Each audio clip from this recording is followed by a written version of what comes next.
Death penalty.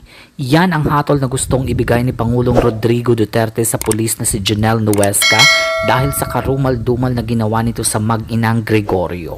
Ang buong nabalita, Duterte gustong masampulan ng death penalty si Janelle Nuesca, ang pulis na walang awang kumitil sa buhay ng mag-inang Gregorio sa Paniki, Tarlac. Sa isang panayam sa radyo kay Senator Bato de la Rosa, ay sumasang-ayon ito na maparusahan ng death penalty ang pulis sa pamamagitan ng lethal injection dahil sa karumal-dumal na ginawa nito sa mag-inang Gregorio. Ayon sa senador ay hindi katanggap-tanggap ang ginawa ng pulis, kaya nararapat lamang na parusahan din ito ng kamatayan. Matatanda ang isa si Senator Bato de la Rosa sa mga nagsulong na buhayin ang death penalty sa bansa, kasama sila Senator Manny Pacquiao at Senator Bongo.